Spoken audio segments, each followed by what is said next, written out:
Hello, welcome to the Heal Out Loud podcast. Today we have Felisha Renee. How are you, Felicia? Welcome. Thank you for being here and tell us a little bit about yourself. Hi, Janine. Thank you so much from the bottom of my heart for welcoming me onto your podcast. I am amazing. I get better every single day.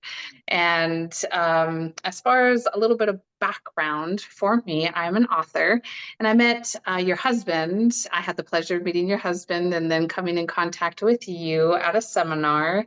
And I'm an author of Girl, If You Were a Man. It's a no BS guide for women who lead with strength. I've been in the corporate environment for the past 25 years going on. Oh, that seems like that's a lifetime. And I've gone through a lot of great experiences, but I've also had a lot of trials and tribulations. And in my most recent career, I had gone through a pretty rough patch. It was a great experience, but there was also some patches in there that it was just kind of off in a way, I would say. And Mhm. the most impactful way that I could help people was to bring my story to the forefront and help other people identify with me as well as grow within the process, because everything in life is a learning experience and you can, let it define you in a negative aspect, or you can let it define you in a positive aspect. And I choose to let it define me and other people that surround me in a positive aspect so that we can all grow together. A little bit more about me is I'm an Arizona native. I have grown up in Arizona my entire life. And I am a copper miner's daughter. I come from a very, very small town.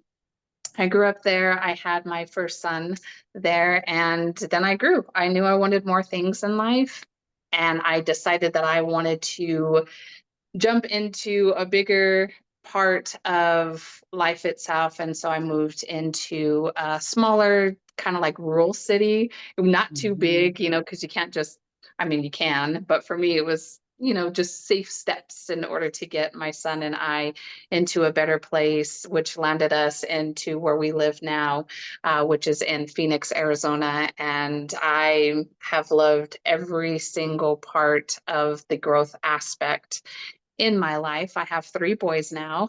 They are 26, 17, and 14. They are my whole world, my whole life. I'm actually going to be going boogie boarding right now with my 14-year-old because that's what he loves to do. And we're going to, just keep this summer going before he's a freshman in high school. And we're loving life right now. Not that we haven't before, but even so, more now because I've run into a lot of great people in my life, your husband being one of them, you being another one, and you just never know what's around the corner for people that you're going to meet. So that's me in a nutshell, as far as, who I am and a little bit about myself. Thank you. I love that. You said so much great stuff. Being from Arizona, I spent a little time in Arizona about 3 years ago. I moved to Arizona for 8 months, and I love the energy in Arizona. I was in a small little town called Cottonwood, Oh, and I yes. was working in Sedona.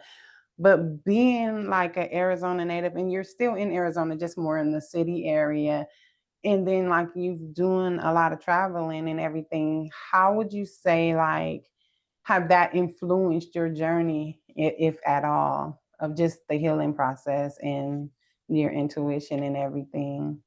Right. So Arizona, I love Arizona because it has so many different variations to offer. If you're not from Arizona, most people think that it's just cactuses and hot desert, and it really isn't. There are, portions of that in Arizona that you can get. Growing up in Arizona, it gave me just a small portion of what the world looked like growing up in a small town. However, my dad raised me to be a survivor. And so he taught me how to fish, how to hunt, how to camp, just the basic necessities of living life. And north of me, about a couple of hours north of me, is the White Mountains, which is, in my my opinion, God's country. It is full of forestry, lakes, open skies, beautiful weather, just nature all around you. And that's just, that for me is connection, and that's what brings me back to my roots. And as you circle around Arizona, especially going into Cottonwood, and Cottonwood is, it's it's a lot different from Sedona. As you saw, Sedona is open, wide range mountains, not that many trees that are around you. But when you're in Cottonwood, you feel like you're in, a whole different area of, I would say, maybe like California, because of its greenery and the water that it has, surrounding it. And so that's what I love about Arizona, is that it has a lot of variations, and just any corner, any city is going to surprise you and bring you that kind of growth. And so that's what's helped me develop in my life, is going out and exploring, and not just being anchored to my small town and being afraid to grow and see what was around that corner, because everything is just much more of a surprise that can bring you to the next level within your life. So that's how I relate everything that Arizona has to offer to how my life has expanded and to where I am today. I love that. When I think about just anywhere that you're from, in the roots and being grounded, as you said, and like, as I'm discovering my ability to understand energy, right? And it's Mhm. like this ever evolving vessel. But what I Right. came to understand and realize was like the word grounded and what it means for me at each moment. And I don't know if you've ever thought about it like that, like, being grounded into the moment, because a lot of times we're not present. Mhm. We're like either thinking about where we're going or where we have been. But one of the things that I like the most about my time in Arizona is I spent a lot of time being in the moment and being present on purpose. But as you said, each part has such a beautiful energy to it. And I'm mentioning this because being from there, I'm sure you probably experienced it in a way that maybe you can say it a little different or explain it from your point of view. But like, I love doing hiking and trails. And like, of course, Sedona has the vortexes and all of those different things. But there's so many, like, every part of Arizona that I went to, they have like these famous trails and the waterfalls. Oh my gosh, and the rivers. And I mean, Mhm. to me, all of Arizona that I've heard of and got to experience has truly been magical, just in an intuitive way, Right. because you hear these things and you see these videos on social media about the trees coming to you and talking to you. But I can honestly say every day that I hiked there, it was like a healing. And like, Mhm. it intentionally sometimes, but very unintentionally, just the downloads that I would get while I was doing the hiking and the trails. And like, it was so much magic and miracles Right. happening every day. And I mean, it's happening for us every day, regardless. But what I realize is the more present you are with your thoughts, you get to really feel that magic. And like, I wanted to know what is your take on that. And then, especially because you're in different places and spaces, and can you feel the difference in like you being grounded in Arizona or home opposed to being grounded in different spaces? And not that it's good or bad, but just the difference in the frequency around you. Right. Yeah. And those are all variations and great, points to bring out with what being in the moment and being grounded and appreciating what's around you. And regardless whether you're in Arizona or North Carolina or here, I'm literally right in front of the beach, and having that white noise of the ocean. Like Mm. that's that's different for me. I'm not used to that. I'm used to, a river and trickling water, and that it's a different sound. And so therefore it brings a different type of energy. The ocean for me right now in the present brings that power, because of just how, when you look at the waves and how they're able to just form in different in different variations, and how they crunch and they crash and how long they last when they get up, onto the shore. The ocean is power for me. I feel like very powerful being in front of it because of just its mass and its presence and everything that's all underneath that you don't know that's underneath there. We're just seeing the surface level of all things. And that's one of the great things about my book, for instance, is that you're only seeing the surface level and you're not seeing what's truly harnessed inside of you that's just waiting to be brought out. And when I'm in North Carolina, North Carolina is lush and beautiful, and there's so many different variations to North Carolina. I'd never been an East Coast person until I started going to North Carolina. And the more that I go back there, the more I just love it, and I fall in love with it all of the time. It has something different. It brings me a lot of ladybugs, and that's, for me, that's very spiritual for me. That's a different Mm-hmm. conversation. I actually have a ladybug tattoo that's on my finger there. But ladybugs show me the path along my way. And speaking of that, I found a ladybug on the stairs as I was walking up to this place when we had arrived last Sunday. And so those variations let me know that I'm just in the right place in the moment and in time. And in Arizona as well, there is, in the Grand Canyon, a lot of people go to the Grand Canyon. It's a massive, massive entity to see. And it was forged by water. But the water that you don't see is actually like a blue-green, clear turquoise type water. And if you look up Havasupai Falls, it Mm-hmm. is an amazing hike. It is, you feel like you're in Hawaii, being in that, corner of the Grand Canyon, and you're just in another portion or another vortex and element. You just can't believe of where you're at, that you're actually in something like Arizona for that to be present. But every single experience grounds you in a way where you're appreciative of that moment, because I agree, it's so easy to get lost in your thoughts and to not, truly appreciate what it is that's around you. But if you kind of just take a moment to just sit there and relax and look at everything, trees really do speak to you. The wind speaks to you, the leaves that are, or the grass or the sand that's underneath your feet, is speaking to you. It's just in a different sense of how we normally communicate, which is, audibly and listening into it that way. So I wholeheartedly appreciate that bring that, to the forefront, and having our sensories just in tune so that we can ground ourselves and remember just who we are and how magnificent this world truly is. Yes. Oh my gosh. All of that was just so beautiful.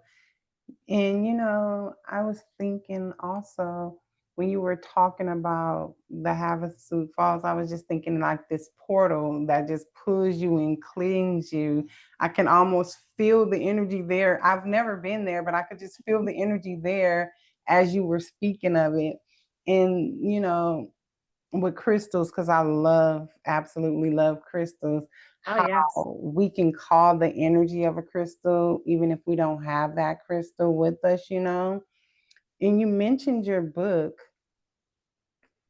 I want to talk about your intention for writing the book. You kind of went into it a little bit, but like what prompted, like, this has to be a book that I need to do, and how long did you think about it before you written it? And then like what was just that thing like, no, this has to happen? Yeah, great questions. And for me, I think we always have something inside of us that's that burning desire. We just Mhm. don't harness it to its truest potential. And the opportunity had been present to me when I was attending a seminar, and it was, hey, why don't you write a book? And for ordinary people like myself, coming from a small town and then expanding in the corporate environment, you don't know a lot of publishers. I mean, you could look online and probably find some, but people gravitate more of that know, like, and trust factor. Yeah. And so I had a coach who was presenting his offer of, hey, let's write this book, let's get your story out there. And at that time, it made sense because I had been making decisions and clearing the path so that I could be my true potential self, escaping from Mm. the corporate environment and being more impactful worldwide, globally. And this book specifically, I wrote because being a woman, we are just incredible human beings. We are incredible creatures. We have so much potential inside of us, and we do great things. I've had sons, I've created humans, and that for me is Mhm. like I've hit the, the the greatest level in life is to be able to have created a human, and everything there just kind of just is like downhill for me. Like it And opens so up. yeah, women are incredible. We're expanding just like the universe, and we don't need to apologize for who we are and what we do and what we represent. Although I found being in the corporate environment, that is actually the opposite, where women aren't as appreciated of being in leadership roles as you would think this day and age. And it was quite a battle to be in the positions that I had been in. And trust me, I am a hard worker. I am non-traditional talent. I did not go to a university to get a degree to show that, to showcase that I had the experience to operate at any level. I work through the ground up, which means that I start at the very entry level of the career that I'm choosing at the time. And this, within the past 25 years, happened to be operations. And it's Mm. very limited to the amount of women that are there. For me, I could count the room, it would be 1 in 6 or 1 in 10, meaning that I was the only woman versus 6 males and or 10 males that were in there. And I wanted to write this book because I bring a different kind of energy, which is a masculine energy. And I think that comes from my upbringing because I was raised to survive. My Mhm. dad and I had three brothers that I kind of just chased around. You could call me back then, I guess I used to call it a tomboy. And so now if that's just related into having masculine energy, and I have three sons myself. I'm not intimidated by men.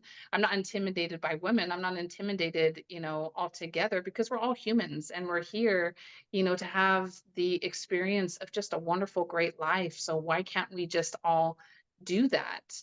And unfortunately, you do see that, not everybody wants that. And some people don't like who you are, the way you look, the way you sound, the way you carry yourself. And I don't know why. I don't have those answers. All I know is that I have had the ability to overcome a lot of hard situations. And when I was in my corporate environment, I flourished, both men and women that were around me.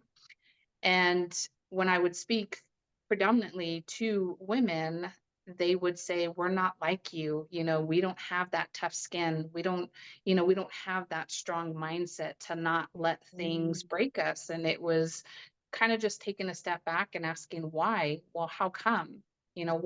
Why aren't all we just harnessing our true selves and stepping into our power? And so that's what motivated me to write this book, was to help both women and men surrounding know what it's like just to cultivate and get past that imposter syndrome and step into the best version of yourself. And although this book may seem like it's appealing more to women because it's called Girl If You Were a Man, it's not. It's for both men and women specifically. If you want to grow in your career and you just don't know the steps or have a mentor or a sponsor around you to do that, this is what this book is for. And I also follow that up with a coaching program because it's one thing to read a book, but it's also another thing to have somebody who's guiding you along the way. So that's really the aspirations of why I decided that it was here and now to write this book Mhm. for all the girls that are going to come after me and for the women who are already in those scenarios that can help them be a better version of themselves, and for men to be that affiliate, those affiliates for us, because some of my best people that I have surrounded myself with are males. Again, my dad, my brothers, my boys, my fiance, all that masculine energy around. So it's not to deter anybody from, you know, going one way or another for a gender. It's really just harnessing those people that will defend you in a room that you're not in. I love that. And I love the way you just kind of close that off. It's not something that's just for women, it's for anyone in this predicament. And then to even say, like,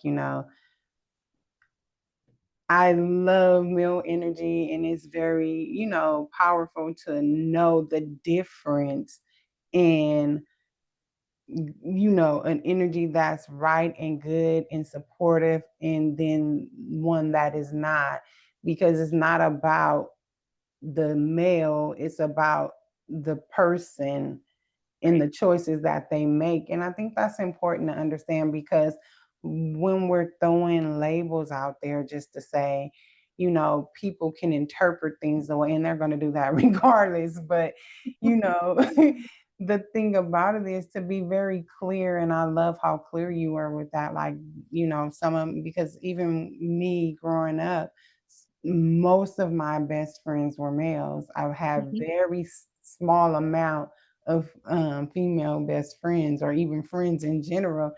Now that I'm older, it's probably the opposite, but growing up, it was definitely that way. My brother and I were very much closer than my sister. She was older than us, but and even still now we're closer, just because we have more in common. So it's like, Right. sometimes it's not that you can't get along. And I think it's great for you to express that, because sometimes when you write a book, and even before people read it, just by the title, they want to put you in a box, and things like that. And I say, don't judge a book by its cover. So it's like, oh, this is a male bashing book. And it's like, no, I love men. I have 3 boys, and all of these different things. So it is really beautiful that you expressed that. Yeah, I love the way you said that. It's great. Yeah, and like I said, the book title is actually coming from a conversation that I had with a female human resource representative. And so you'll be quite surprised to learn how, that conversation, was the inspiration for the name of this book. And when you're writing a book, you have so much thing you at first you think that you don't have anything to say, and then once you start writing it, you have so much to say, and to be able to fit it into 30,000 words, or Mhm. 200 and some odd pages, you don't feel like you're doing yourself the due diligence of telling everything at once, or maybe you put too much in here, and you didn't put enough in here. So it's really like a recipe, and making sure that you're getting the substance and the seasonings right, so that you have something presentable and delicious to serve up to, to those around you. And that's what I Yeah. really wanted this book to be, was something that people can digest, and to be able to be okay, and to know that you're not alone. You're not alone in this process. And a lot of the times we ourselves put ourselves in this box, like, because that we're not talking about it, or maybe we don't showcase it, that it's not happening to anybody else. And it really is. What I love about this book is women who are a lot older than me, my dad's age, that are in their 60s and their 70s, relate to this book. And I didn't expect that. I really, really didn't. I thought, with the era in which they had grown up in, which was fighting for women's rights, and Mhm. being able to have their own identity, even something as basic as what we take for granted, as like a checking account or a credit card, those types of things that are just so apparent to us and given so freely.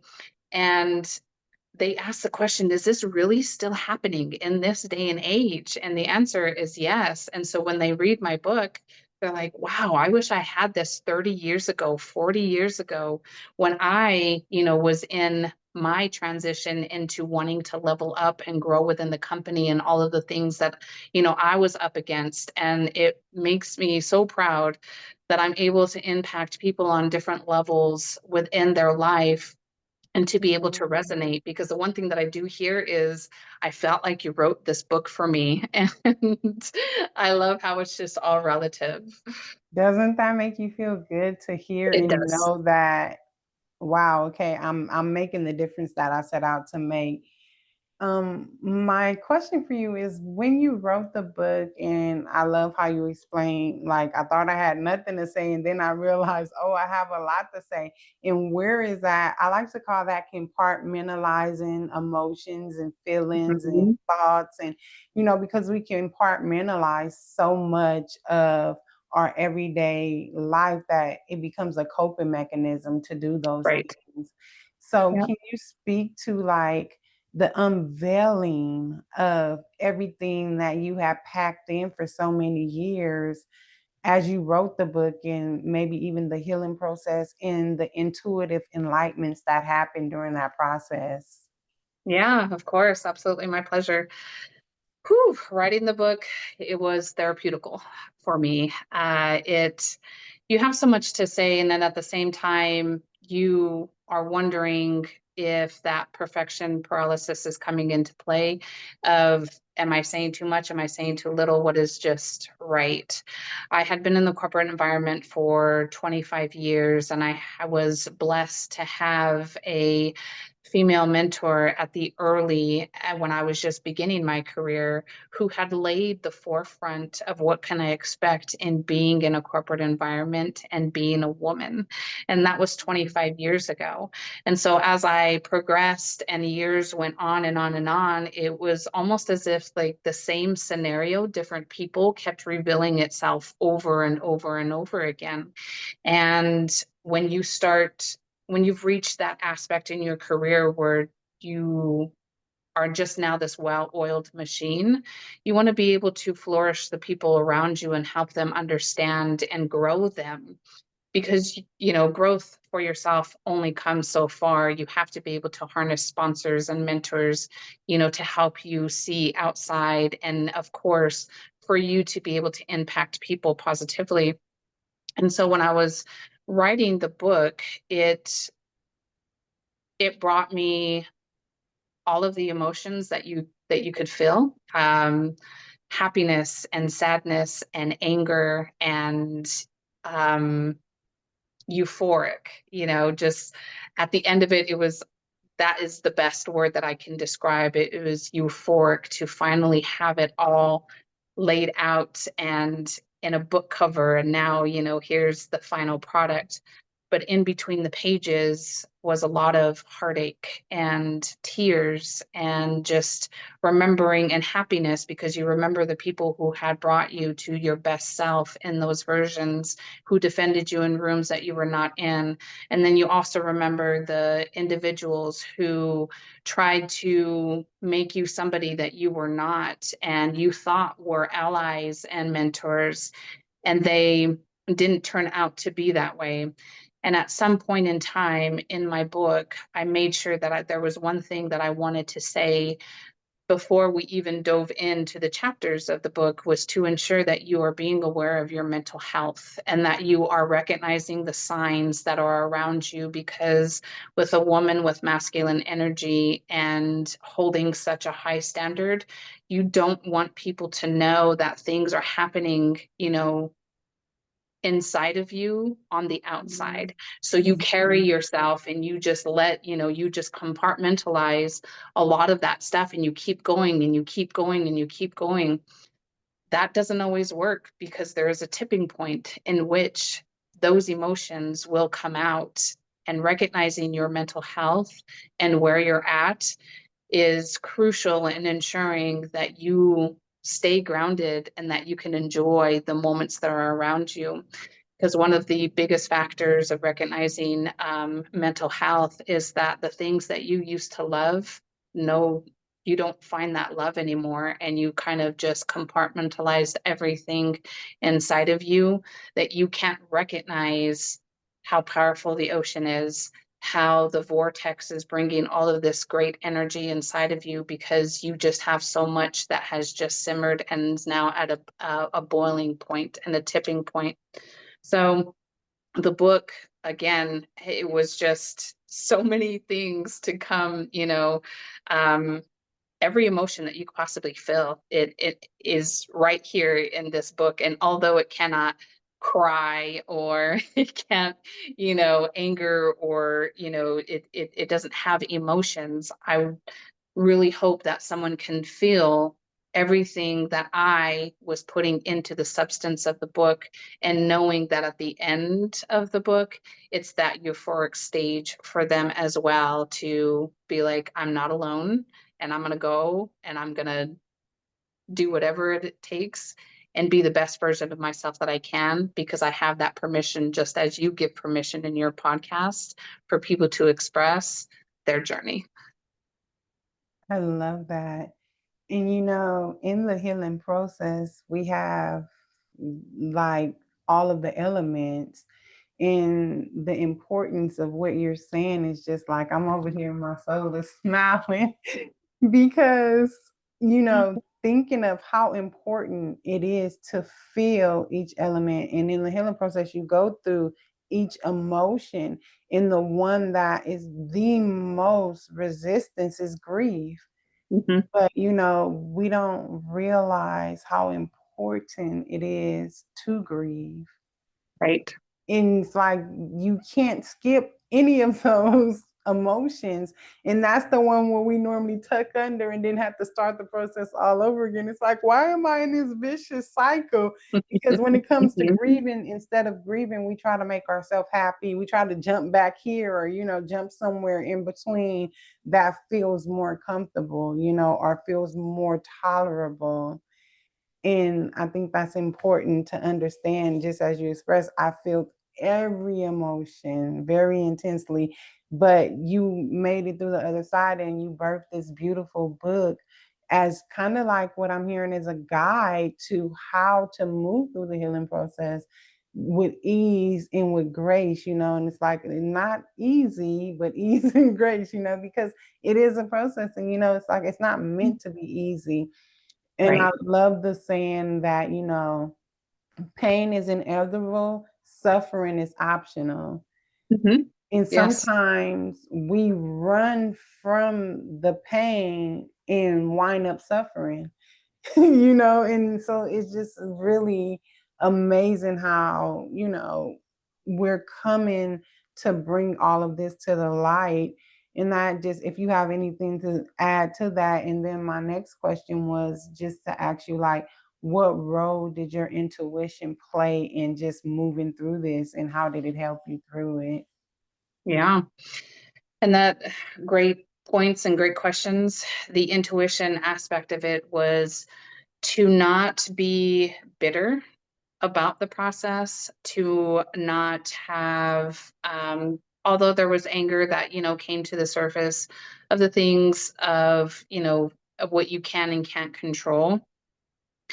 It was, how can I be the best version of myself? And I didn't want to be petty by any means, and I didn't want it to be, just a book where it was like bringing all the nitty and gritty that could have happened, because there's so much more that I could have put into that book. However, But wait, there's more.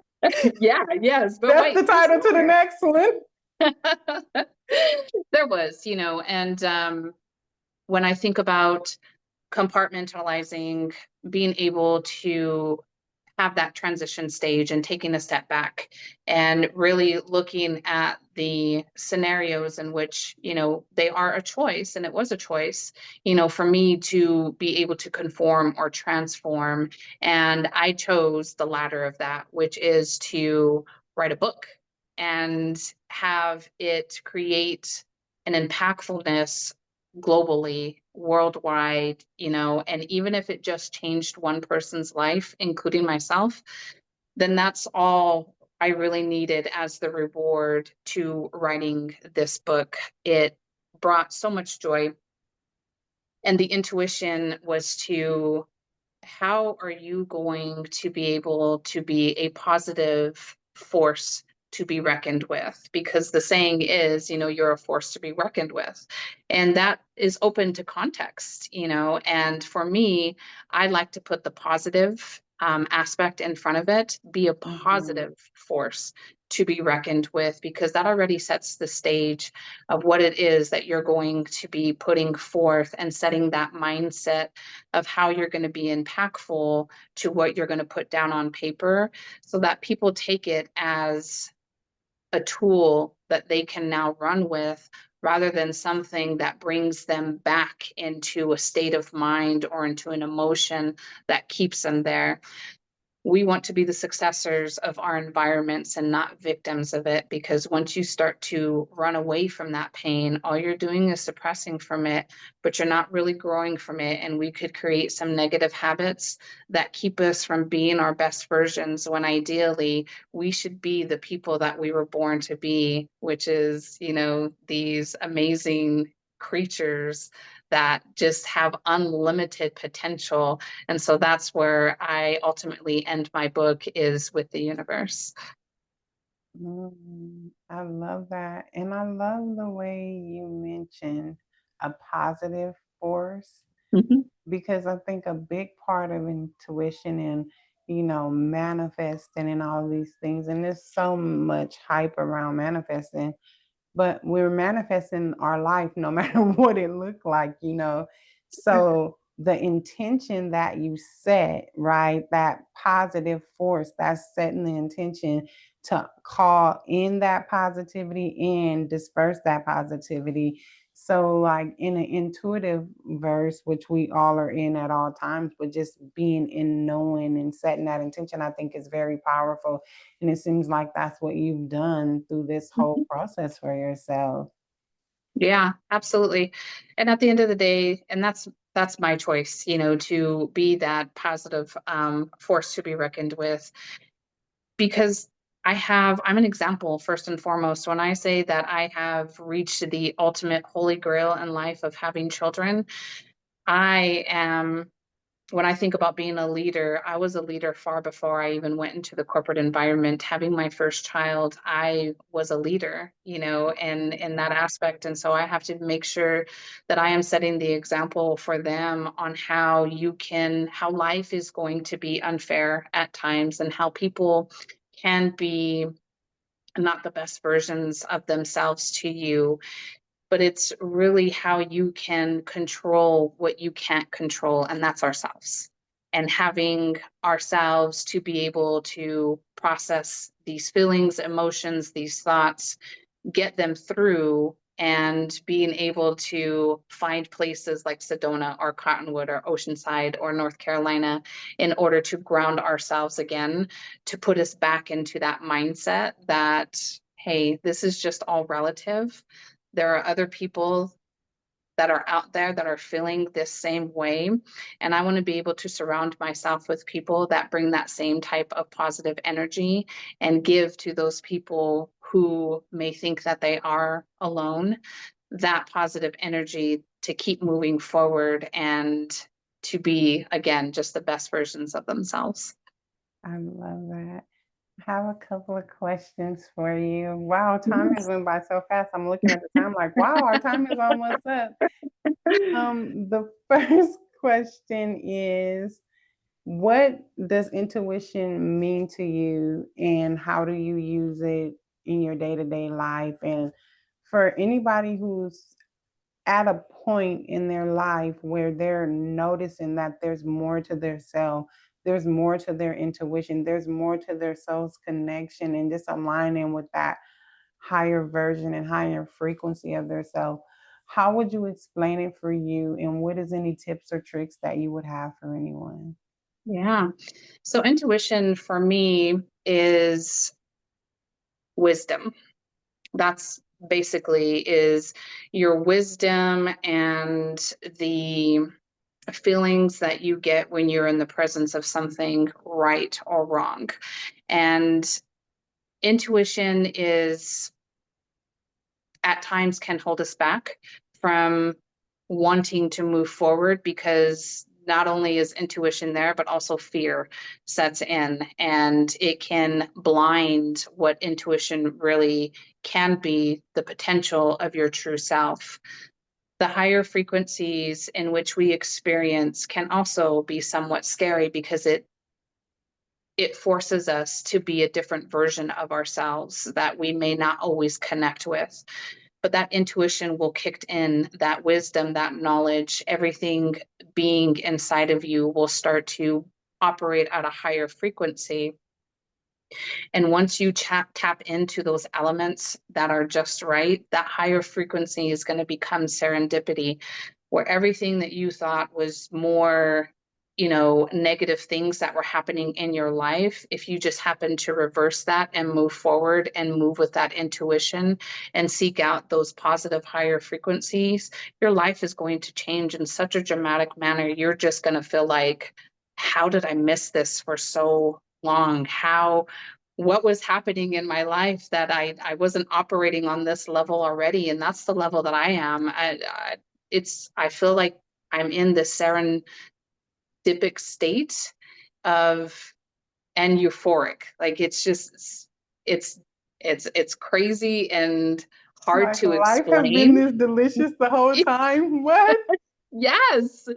And I can feel the energy right now that's just around me. And, if there was, the colors of the auras that could be around me right now, it would be that turquoise and blues and greens of, and the gates of heaven would be opening up and a choir would be singing, ah, right now, because that's just the energy that I'm on. And it was because of that I learned from my intuition of being able to harness people around me that loved me for who I am, not for who I was, not for who they wanted me to be, but for the true person that I was, my authentic self. Surrounding myself with those people really brought my intuition to the next level. And within the past year, I have cultivated my spirituality and becoming closer to God and, my Savior, Jesus Christ. And that may not be everyone's cup of tea. And everyone does have their cup of tea, uh, depending on what culture that you're in. But for me, it's God and Jesus Christ. And I have just been on this journey of serendipity, following that higher vibration. And it has brought me to where I am right now, where I'm able to positively impact people worldwide and to be able to spend my time with my boys in such quality time and not reactive time. And intuition comes in all kinds of variances, and sometimes it works to your advantage, but more or less, when it doesn't work to our advantage, that's where that fear kicks in, and we don't want to move forward thinking that, oh, there's just, something else is going to happen negatively. But if we just harness again the people and the energies and the vibrations that are around us that bring us that power of positivity, you're going to be in a euphoric state of just this energy that you cannot explain, but you definitely want to share out into the world. And if I could explain that energy, it's the ocean right now, just how powerful it is. I, the ocean is like my sacred space. I mean, from the moment, and so much of what you said just now has ocean elements to it. If you ever just sit on the beach or near a beach and look out at the people in the water, their aura is like wide open and you can literally see things flying out of their. It's just one of the most amazing, beautiful things to see. I remember one time Caleb and I were on vacation and I was like telling him, okay, I was like, just find one person and just continue to look at them. I say, not just like stare at them, but just look at around, like no matter where they go, just follow them. And then eventually you will start to see like this, everybody see auras different. So I don't want to give you too much information. Yeah. Like you'll see like this something come around them and then Mm-hmm. you'll be able to just see. I was like, just tell me what you see. Just keep your eye focused and tell me what you see. It was like a really cool thing, but I think it's really beautiful how the ocean has this way of just cleansing and clearing you that Right. is like undeniable. People go to the beach when they're going through things, whether they realize, like, and I think that's the beautiful thing about intuition. We have it, whether we understand it or not. And, it's just like those, and like you said, it could be a scary thing if you don't understand it. And the more you learn to develop and understand your intuition, I feel like it's just like a baby. We all have the ability to walk, we just have to learn how. Right? Right. We all have the Yeah. ability to talk, and they're talking in their own little language, and then they start to be able to formulate words of whatever native language that's spoken for that child. And it's the same with your intuition. It's Mhm. always there, it's always leading, it's always guiding. It's just the more you understand it, the more you're able to utilize it. I know I bought a car once, and this is the vision that's being showed to me in a way that I will explain it. I bought a car, and point A, point B. That's a car for me. And I Right. mean, this was a really nice car. It had all these gadgets and gadgets. And I had the car for like a year and a half. And my brother got in the car, and he was like, doing all of these things that the car did. He's like, "Oh, this car is really cool." And I'm like, "I've had this car a year and a half, and I haven't used any of these features." And it just brings me to intuition and how it's so much at our reach. It's just, do we reach and use it and grab it? Mhm. Yeah, absolutely. And, and that's a great metaphor, to put it against, with, the car and its fullest potential, and surprising you when you didn't even know that that was something that you needed, right? And that's what happens. The same thing with intuition. You didn't know that it was there until you actually started harnessing it, and to be able to apply it in the manner of which its truest potential is there for you to impact people all the time. And so, Mhm. when I'm having conversations with people and they're just, so inside themselves, and, don't have that confidence or that security, to be the best versions of themselves, the one thing that I do ask is, if there is a story that you could tell, what would it be? And people get stuck on that, what is it that you want? Or, what story do you have to tell? And people kind of just get stuck on that, thinking that they don't have a story to tell, or thinking that they don't have, what it takes to move on to the next level, because they see, you know, somebody like you or me who has cultivated, that intuition, and they see it glow, and they can sometimes see that as being intimidating, not in a bad way, but just that they themselves could not, harness that within them. And they absolutely can. It just takes different people and or experiences to be able to harness that inside. And so everybody has a story to tell, everybody's going through something, everyone's been through something, and share it out and let the rest of us feel, your intuition and what that looked like, so that we know, how we can better that circumstance, or if we do run into that circumstance, or even if we know somebody who's in that circumstance, to kind of just guide them through it. Because the best path in life is through our own experiences, and to be able to relate to each other through that intuition. I love that. And then the last and final question is, think of one thing that was told to you that really shifted and changed your life in a beautiful way, that you heard that you would want to share with the audience, like that thing that was like, "Oh," and it kind of shifted you in a beautiful way. Yeah. The one thing that I have read and that I fought for a very long time was God loves you. You know, uh, God loves you in the imperfect manner in which you are. And for a lot of my life, I thought that because that I wasn't walking in the path of righteousness, and that I had made some decisions in my life that didn't make me qualifiable of that love, I was actually living in the opposite of what God's love truly is, which is in perfection. And being able to, he created us all, and this world right now is his perfection, and he understands that there are things inside of it that agree and disagree, and bad things happen and good things happen, but it's following that path of love. And for some reason, I just didn't think that I was worthy of it. I don't know why. And maybe it was because of the decisions and the things that, I could have done differently in my life. But that's not what we're here for. Not all of us are here to, just be perfect. And I think that if we try to put ourselves into that path, our intuition will kick in, and lead us on a different, aspects. But it was through all those indifferences and all of the decisions that I did make in order for me to bring me here to this day to know that God does truly does love me. And it took for me to finally surrender everything that I had known, let go of all of the negativity and those emotions and the things that I was suppressing, and just put it out there into the universe and harness it back in with positivity.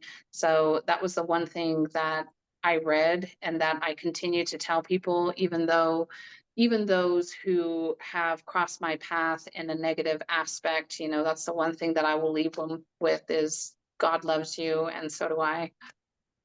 I love that. God loves you, and so do I. Yeah. And it's simple but powerful, you know. Mhm, It's very beautiful. One of the things that made a huge difference to me is I saw the words I am enough. mhm, And at that time I didn't feel like I was enough, you right. know? And I'm like, I'll be enough when fill in the blank, right? Because it's always something that you need to be enough if you're in that mindset.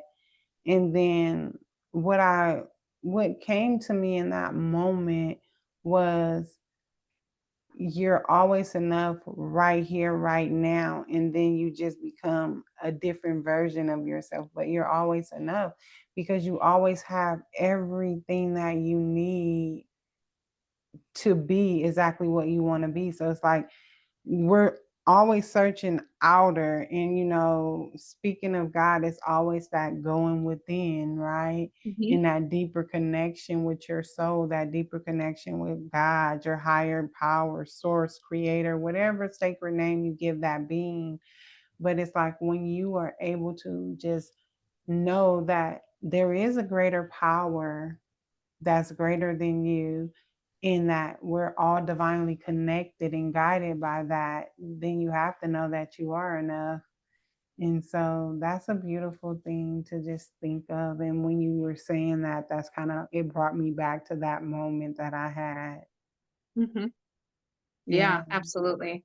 And for some reason, we diminish the things that we've done in our life, and we continue to think that we're just not enough in one situation or another. But when you look back at everything that you've done and everything that you are and all the people that you've surrounded yourself with, it almost becomes kind of humbling and funny to think that how could I have ever thought that I wasn't enough when I have all of these things that I had already done and put in place, that I am enough.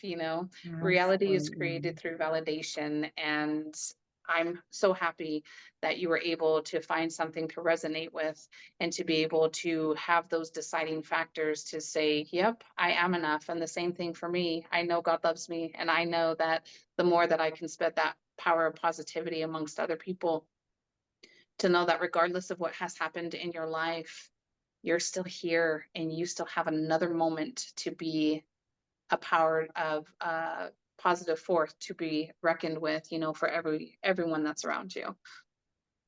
Thank you for that. Any final words that you want to share, and just telling the people where they can find you? Final words. You are enough, first and foremost. And you have every opportunity to change. Even if you can't change the people around you, you can change the people around you. Harness all the good energy that this world has to offer and be the best version of yourself. And don't take everything, you know, to heart and personal, because it really, at the end of the day, is not the people that matter that you go home to, that feel your energy and want your best version of yourselves, are the people that you open the door to. And they are the ones who are deserving of who you are enough for, because you grew them around you. You help them in some kind of way. So keep going on that and let go of anything else that no longer serves your overall purpose. You can find me on Amazon. For my book, Girl, If You Were a Man, and it's authored by me, Felisha Renee.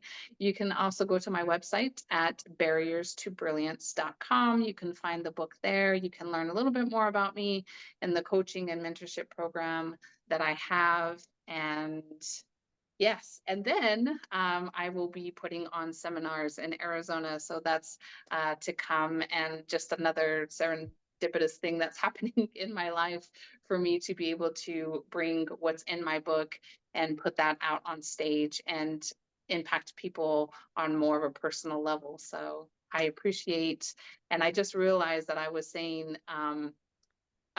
Caliph's name wrong because I was pronouncing it as Caliph. And until that you said it Caliph, and I was like, oh shoot, I was saying that all wrong.